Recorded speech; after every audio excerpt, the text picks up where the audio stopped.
یامرہم بالمعروف وینہاہم عن المنکر، وہ انہیں نیکی کا حکم کریں گے، وہ برائی سے روکیں گے۔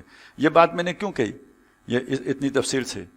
حضور کا اتباع کرنا ہمیں ہے نا، اگر اللہ سے محبت ہے تو کس کی اتباع کریں گے؟ نبی کی۔ تو نبی کی اتباع کن امور میں کریں گے؟ جو اللہ کو پسند ہے نا سب سے زیادہ، وہ پہلے کرنے چاہیے نا۔ تو اللہ جن کو بیان کر رہا ہے ذرا ان کو نوٹ کر لیجئے، وہ پوائنٹ نوٹ کر لیجئے کہ اللہ کو حضور کے کردار کے کون سے پہلو سب سے زیادہ پسند ہیں۔ یامرہم بالمعروف وینہاہم عن المنکر، اس پر اگر ان کے دندان مبارک شہید ہوئے تھے، ان پر پتھراؤ ہوا تھا، تو جو وہ پتھراؤ جھیلیں، وہ پتھراؤ گالیوں کی صورت میں ہو یا پتھروں ہی کی صورت میں ہو، برداشت کریں۔ لوگ منقطع ہو جائیں، تعلق توڑیں، برادری والے نکال باہر کریں، یہ حضور کی اصل سنت، یہ اتباع ہے اصلی۔ اس کے نتیجے میں بھوک آئے، تکلیف آئے، پیاس آئے، پیٹ پہ پتھر باندھنے پڑیں، کیریئر داؤ پہ لگے، یہ اتباع ہے۔ یہ اللہ کی محبت کا تقاضا ہے کہ جو آپ محمد صلی اللہ علیہ وسلم کی اتباع کر رہے ہیں۔ یامرہم بالمعروف وینہاہم عن المنکر، اور سب سے بڑا معروف اور سب سے بڑا منکر کیا ہے جس سے باقی معروف اور منکر پیدا ہوتے ہیں؟ سب سے بڑا معروف امر بالمعروف اقامت دین ہے، دین کو قائم کرو۔ سب سے بڑا منکر طاغوت کا غلبہ ہے، جہاں اللہ کی بجائے اتھارٹی کسی اور کے پاس ہو، اس کو ختم کرو۔ باقی سارے منکرات اس منکر سے جنم لیں گے، اور باقی سارے معروفات اللہ کا دین غالب ہوگا تو اس سے نکلیں گے۔ تو یامرہم بالمعروف وینہاہم عن المنکر ویحل لہم الطیبات ویحرم علیہم الخبائث، وہ ان کے لیے تمام پاکیزہ چیزیں حلال کرتا ہے، اور تمام خبیث چیزیں جو انسانوں کے لیے مضرت کا باعث نقصان دیں وہ حرام کرتے ہیں۔ اب یہاں اتباع کو کوئی فرق نہیں پڑتا، جو اللہ کے نبی حرام کر کے گئے ہوں اسے کھینچ تان کر حلال کیا جائے، اسلامی بنایا جائے اسے، پھر بھی بندہ بڑا پہنچا ہوا بزرگ کہلائے گا۔ تو یہ کام نہیں کرتے تھے کہ اسے جناب کان کو دوسری طرف سے پکڑیں، جو حرام ہے، جو خبیث ہے اسے حرام بنائیں گے، اور جو طیب ہے اسے حلال کریں گے، یہ بھی حضور کا کام تھا۔ اور آخری سنیے، وَيَضَعُ عَنْهُمْ إِصْرَهُمْ، ان کے اوپر سے بوجھ ہٹاتے تھے۔ اسر اس بوجھ کو کہتے ہیں جس کے نیچے بندہ دب کے مر جائے، اٹھ نہ سکے جس بوجھ کو لے کر۔ حمل وہ بوجھ ہے جسے لے کے آپ چل سکیں، اسر وہ بوجھ ہے جس کے نیچے دب جائیں۔ وہ کون سے بوجھ ہیں؟ یہ معاشرے کے رواج، رسومات۔ اب آپ سنتے ہیں نا، مرنا بھی مشکل ہو گیا ہے، مرنے کے لیے بھی خرچہ چاہیے نا، تو مزدور مر گیا تو کیسے دفنائے گا کوئی؟ اور شادی ضرورت ہے نا، سب کی ضرورت ہے، امیروں کی بھی اور غریبوں کی بھی، اور اس کے ساتھ جو رواج آ گئے ہیں اس کے نیچے انسانیت دب گئی یا نہیں دب گئی؟ جس کی 3 بچیاں ہوں وہ دبا ہوا ہے یا نہیں دبا ہوا ہے؟ یضع عنہم اسرہم، ان کے یہ بوجھ ہٹائیں گے۔ اور یہ جو ریاستیں آج ہیں دنیا میں جو کہتے ہیں ماں جیسی، یہ پھپھا کوٹنی ہیں، یہ ماں جیسی ہیں جو اتنے ٹیکس لگا دیتی ہیں کہ بندہ اس کے نیچے دب کے رہ جاتا ہے۔ آپ اندازہ لگائیں، اس دور میں ایک مزدور سارا دن کام کر کے 9 گھنٹے 8 گھنٹے 800 یا 900 روپیہ دیہڑی لے کے گیا، اور اس نے جا کے ماچس کی ڈبیا خریدی، اس پر بھی ٹیکس دیا، اور اس ٹیکس سے بعد چلیں ماچس کی ڈبیا پہ کتنا آپ کو تھوڑا ہی لگے گا، لیکن یہ قطرہ قطرہ جمع ہو کے جو دریا بنے گا تو کوئی ڈی سی اے سی عیاشی کرتا نظر آئے گا نا آپ کو۔ یہ نظام ہے آپ کا۔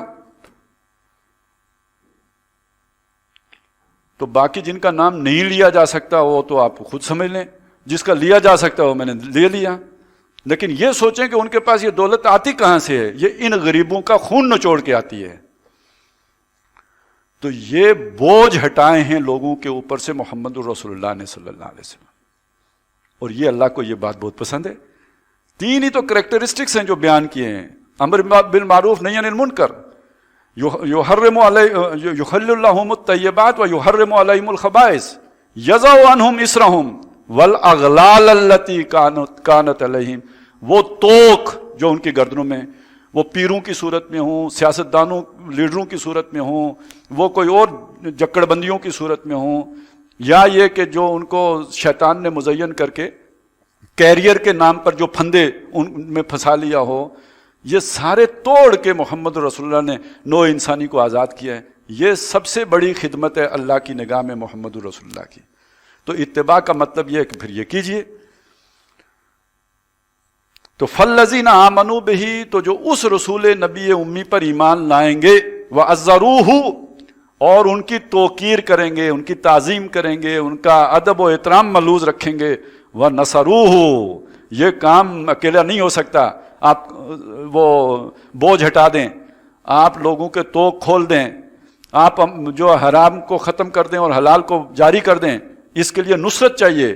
آپ امر بالمعروف دین قائم کریں، آپ نہیں یعنی منکر باطل کا بھیجا نکال دیں، اس کے لیے نصرت چاہیے، اس کے لیے ساتھی چاہیے، اس کے لیے مددگار چاہیے. تو جس نے اس رسول نبی امی کی اتباع اختیار کی، اس نے اس کی مدد بھی کرنی ہے. وَنَصَرُوهُ وَاتَّبَعُوا النُّورَ الَّذِي أُنزِلَ مَعَهُ، اور جنہوں نے اس نور کی پیروی کی جو ان رسول نبی امی کے ساتھ اتارا گیا، یعنی قرآن مجید. 4 کام جس نے کیے وہ اس نبی کا امتی ہے، اصلی والا، حقیقی والا، سچا، پکا اور کھرا اللہ کی نظر میں. یہ 4 کام کیے بغیر باقی وہ امتی ہیں جو نام کے امتی ہیں، اور ان کے بارے میں سخت خطرہ ہے کہ وہ یہ سمجھ رہے ہوں گے کہ ہم امتی ہیں، اور جب آخرت میں حضور کی طرف بڑھیں گے تو فرشتے انہیں روک دیں گے، اور حضور کہیں گے میرے امتیوں کو میری طرف آنے دو، تو فرشتے کہیں گے نہیں، ان کے اور کام تھے، اے نبی یہ آپ کے سنتوں پہ چلنے والے تو تھے نہیں. تو آپ نے اگر سچا امتی بننا ہے تو یہ کم از کم ہے.